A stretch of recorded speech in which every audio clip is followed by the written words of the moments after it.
10वां अध्याय भगवान श्री राम की लीलाओं का वर्णन। श्री सुखदेव जी कहते हैं, परीक्षित, खटवांग के पुत्र दीर्घबाहु और दीर्घबाहु के परम यशस्वी पुत्र रघु हुए। रघु के अज और अज के पुत्र महाराज दशरथ हुए। देवताओं की प्रार्थना से साक्षात पर ब्रह्म परमात्मा भगवान श्री हरि ही अपने अंश से 4 रूप धारण करके राजा दशरथ के पुत्र हुए। उनके नाम थे राम, लक्ष्मण, भरत और शत्रुघ्न। परीक्षित, सीतापति भगवान श्री राम का चरित्र तो तत्वदर्शी ऋषियों ने बहुत कुछ वर्णन किया है और तुमने अनेक बार उसे सुना भी है। भगवान श्री राम ने अपने पिता राजा दशरथ के सत्य की रक्षा के लिए राजपाट छोड़ दिया और वे वन में फिरते रहे। उनके चरण कमल इतने सुकुमार थे कि परम सुकुमारी श्री जानकी जी के कर कमलों का स्पर्श भी उनसे सहन नहीं होता था। वे ही चरण जब वन में चलते चलते थक जाते, तब हनुमान और लक्ष्मण उन्हें दबा दबा कर उनकी थकावट मिटाते। शूर्पणखा को नाक कान काट कर विरूप कर देने के कारण उन्हें अपनी प्रियतमा श्री जानकी जी का वियोग भी सहना पड़ा। इस वियोग के कारण क्रोधवश उनकी भौहें तन गईं, जिन्हें देखकर समुद्र तक भयभीत हो गया। इसके बाद उन्होंने समुद्र पर पुल बांधा और लंका में जाकर दुष्ट राक्षसों के जंगल को दावाग्नि के समान दग्ध कर दिया। वे कौशल नरेश हमारी रक्षा करें। भगवान श्री राम ने विश्वामित्र के यज्ञ में लक्ष्मण के सामने ही मारीच आदि राक्षसों को मार डाला। ये सब बड़े बड़े राक्षसों की गिनती में थे। परीक्षित, जनकपुर में सीता जी का स्वयंवर हो रहा था। संसार के चुने हुए वीरों की सभा में भगवान शंकर का वह भयंकर धनुष रखा हुआ था। वह इतना भारी था कि 300 वीर बड़ी कठिनाई से उसे स्वयंवर सभा में ला सके थे। भगवान श्री राम ने उस धनुष को बात की बात में उठाकर उस पर डोरी चढ़ा दी और खींचकर बीचों बीच से उसके 2 टुकड़े कर दिए। ठीक वैसे ही जैसे हाथी का बच्चा खेलते खेलते ईख तोड़ डाले। भगवान ने जिन्हें अपने वक्ष स्थल पर स्थान देकर सम्मानित किया है, वे श्री लक्ष्मी जी ही सीता के नाम से जनकपुर में अवतीर्ण हुई थी। वे गुण, शील, अवस्था, शरीर की गठन और सौंदर्य में सर्वथा भगवान श्री राम के अनुरूप थी। भगवान ने धनुष तोड़कर उन्हें प्राप्त कर लिया। अयोध्या को लौटते समय मार्ग में उन परशुराम जी से भेंट हुई, जिन्होंने 21 बार पृथ्वी को राजवंश के बीज से भी रहित कर दिया था। भगवान ने उनके बढ़े हुए गर्व को नष्ट कर दिया। इसके बाद पिता के वचन को सत्य करने के लिए उन्होंने वनवास स्वीकार किया। यद्यपि महाराज दशरथ ने अपनी पत्नी के अधीन होकर ही उसे वैसा वचन दिया था, फिर भी वे सत्य के बंधन में बंध गए थे। इसलिए भगवान ने अपने पिता की आज्ञा शिरोधार्य कर राज्य, लक्ष्मी, प्रेमी, हितैषी, मित्र और महलों को वैसे ही छोड़कर अपनी पत्नी के साथ यात्रा की, जैसे मुक्त संग योगी प्राणों को छोड़ देता है। वन में पहुंचकर भगवान ने राक्षस राज रावण की बहन शूर्पणखा को विरूप कर दिया, क्योंकि उसकी बुद्धि बहुत ही कलुषित काम वासना के कारण अशुद्ध थी। उसके पक्षपाती खर, दूषण, त्रिशिरा आदि प्रधान प्रधान भाइयों को, जो संख्या में 14,000 थे, हाथ में महान धनुष लेकर भगवान श्री राम ने नष्ट कर डाला और अनेक प्रकार की कठिनाइयों से परिपूर्ण वन में वे इधर उधर विचरते हुए निवास करते रहे। परीक्षित, जब रावण ने सीता जी के रूप, गुण, सौंदर्य आदि की बात सुनी तो उसका हृदय काम वासना से आतुर हो गया। उसने अद्भुत हरिण के वेश में मारीच को उनकी पर्णकुटी के पास भेजा। वह धीरे धीरे भगवान को वहां से दूर ले गया। अंत में भगवान ने अपने बाण से उसे बात की बात में वैसे ही मार डाला जैसे दक्ष प्रजापति को वीरभद्र ने मारा था। जब भगवान श्री राम जंगल में दूर निकल गए, तब नीच राक्षस रावण ने भेड़िए के समान विदेह नंदिनी सुकुमारी श्री सीता जी को हर लिया। तदनंतर वे अपनी प्राण प्रिया सीता जी से बिछुड़कर अपने भाई लक्ष्मण के साथ वन वन में दीन की भांति घूमने लगे और इस प्रकार उन्होंने यह शिक्षा दी कि जो स्त्रियों में आसक्ति रखते हैं उनकी यही गति होती है। इसके बाद भगवान ने उस जटायु का दाह संस्कार किया, जिसके सारे कर्म बंधन भगवत सेवा रूप कर्म से पहले ही भस्म हो चुके थे। फिर भगवान ने कबंध का संहार किया और इसके अनंतर सुग्रीव आदि वानरों से मित्रता करके बाली का वध किया। तदनंतर वानरों के द्वारा अपनी प्राण प्रिया का पता लगवाया। ब्रह्मा और शंकर जिनके चरणों की वंदना करते हैं, वे भगवान श्री राम मनुष्य की सी लीला करते हुए बंदरों की सेना के साथ समुद्र तट पर पहुंचे। भगवान ने क्रोध की लीला करते हुए अपनी उग्र एवं टेढ़ी नजर समुद्र पर डाली। उसी समय समुद्र के बड़े बड़े मगर और मच्छ खलबला उठे। डर जाने के कारण समुद्र की सारी गर्जना शांत हो गई।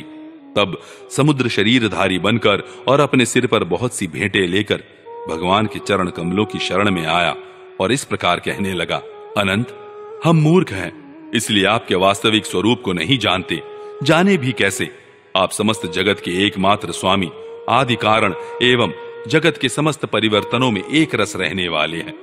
आप समस्त गुणों के स्वामी हैं, इसलिए जब आप सत्व गुण को स्वीकार कर लेते हैं तब देवताओं की, रजोगुण को स्वीकार कर लेते हैं तब प्रजापतियों की, और तमोगुण को स्वीकार कर लेते हैं तब आपके क्रोध से रुद्रगण की उत्पत्ति होती है।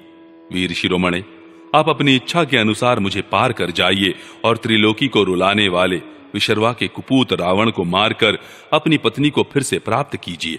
परंतु आपसे मेरी एक प्रार्थना है, आप यहां मुझ पर एक पुल बांध दीजिए। इससे आपके यश का विस्तार होगा और आगे चलकर जब बड़े बड़े नरपति दिग्विजय करते हुए यहां आएंगे तब वे आपके यश का गान करेंगे। भगवान श्री राम जी ने अनेकानेक पर्वतों के शिखरों से समुद्र पर पुल बांधा। जब बड़े बड़े बंदर अपने हाथों से पर्वत उठा उठा कर लाते थे तब उनके वृक्ष और बड़ी बड़ी चट्टानें थर थर कांपने लगती थी। इसके बाद विभीषण की सलाह से भगवान ने सुग्रीव, नील, हनुमान आदि प्रमुख वीरों और वानरी सेना के साथ लंका में प्रवेश किया। वह तो श्री हनुमान जी के द्वारा पहले ही जलाई जा चुकी थी।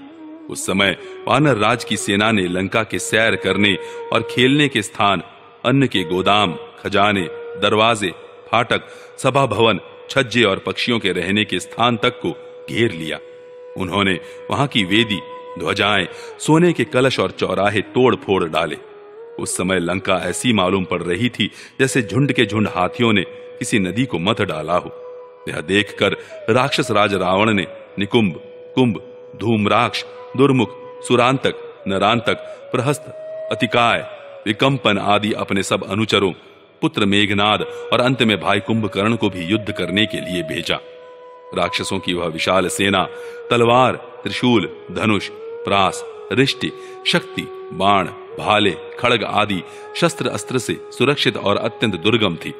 भगवान श्री राम ने सुग्रीव, लक्ष्मण, हनुमान, गंधमादन, नील, अंगद, जामवान और पनस आदि वीरों को अपने साथ लेकर राक्षसों की सेना का सामना किया।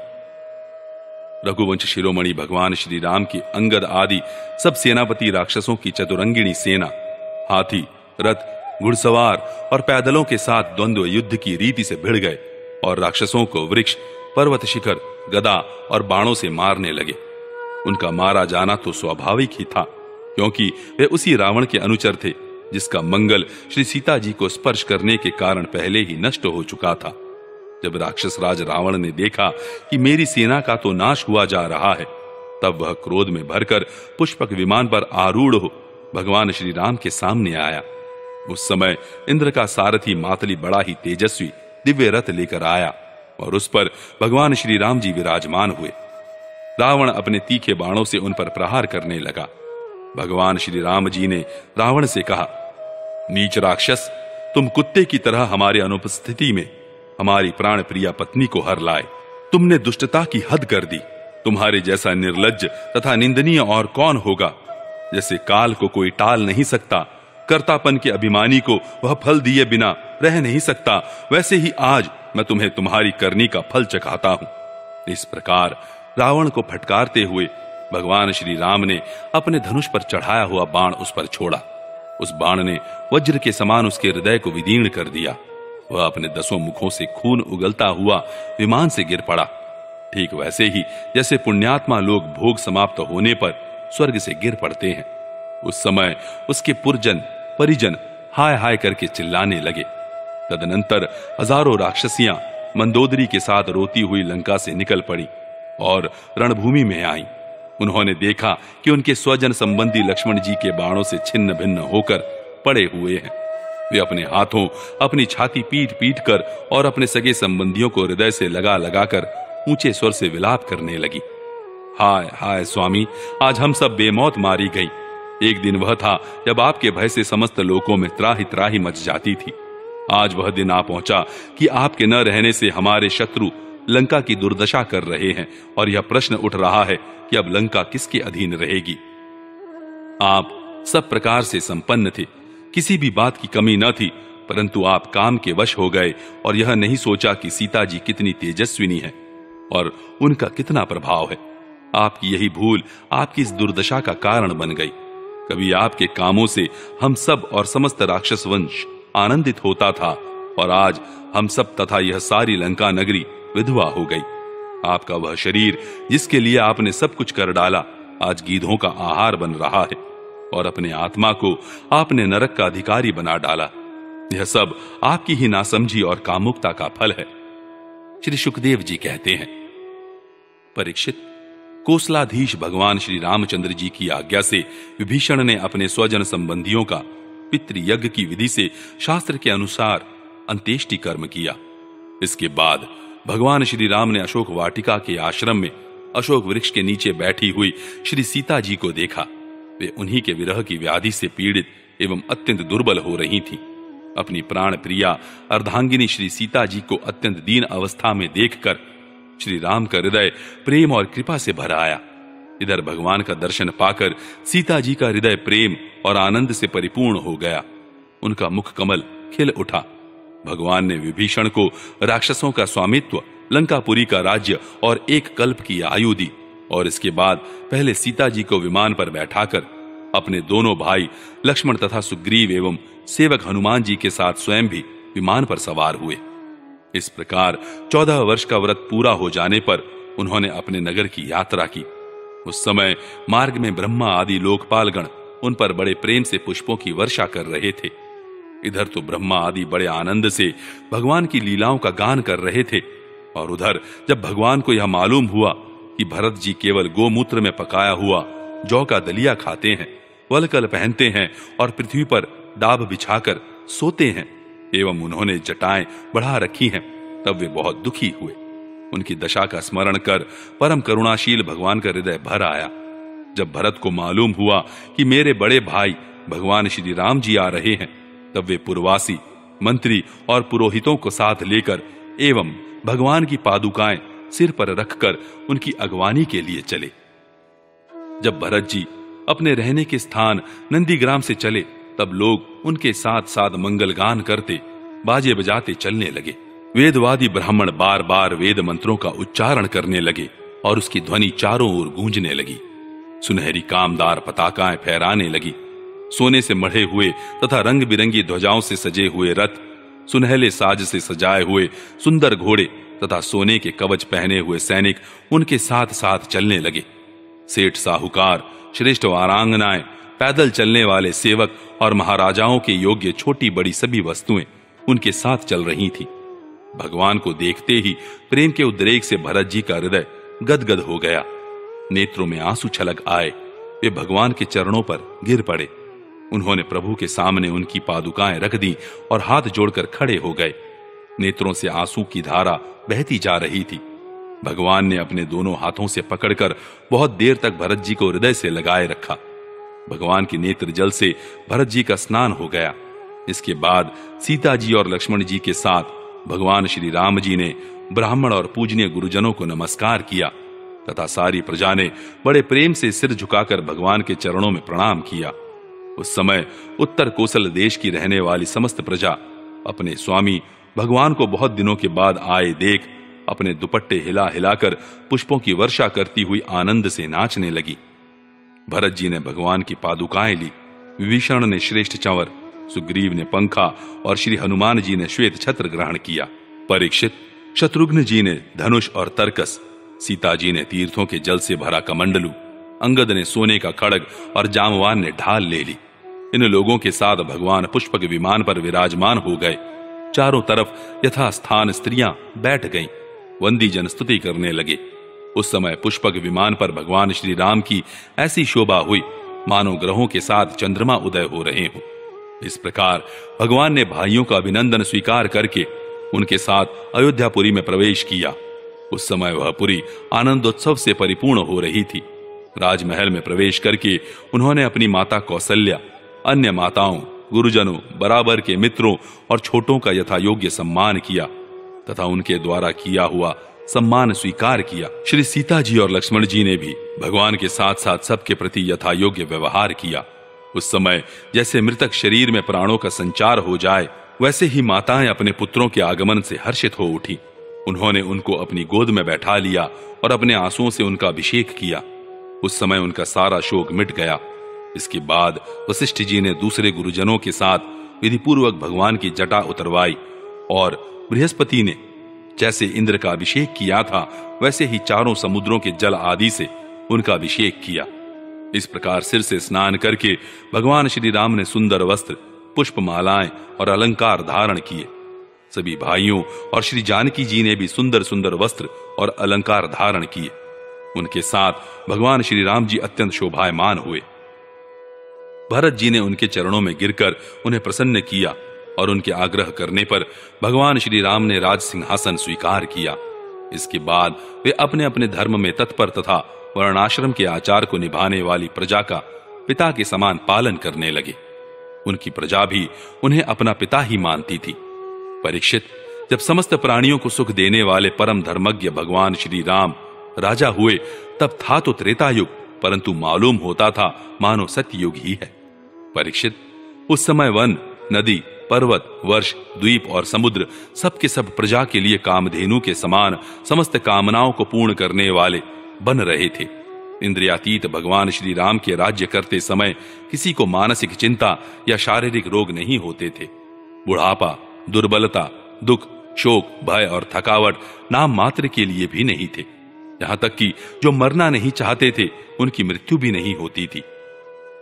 भगवान श्री राम ने एक पत्नी का व्रत धारण कर रखा था। उनके चरित्र अत्यंत पवित्र एवं राजऋषियों के से थे। वे गृहस्थोचित स्वधर्म की शिक्षा देने के लिए स्वयं उस धर्म का आचरण करते थे। सती शिरोमणि सीता जी अपने पति के हृदय का भाव जानती रहती। वे प्रेम से, सेवा से, शील से, अत्यंत विनय से तथा अपनी बुद्धि और लज्जा आदि गुणों से अपने पति भगवान श्री राम जी का चित्त चुराती रहती थी। 11वां अध्याय, भगवान श्री राम की शेष लीलाओं का वर्णन। श्री सुखदेव जी कहते हैं, परीक्षित, भगवान श्री राम ने गुरु वशिष्ठ जी को अपना आचार्य बनाकर उत्तम सामग्रियों से युक्त यज्ञों के द्वारा अपने आप ही अपने सर्वदेव स्वरूप स्वयं प्रकाश आत्मा का यजन किया।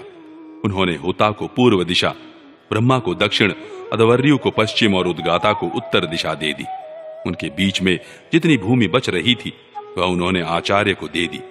उनका यह निश्चय था कि संपूर्ण भूमंडल का एकमात्र अधिकारी निष्प्रिय ब्राह्मण ही है।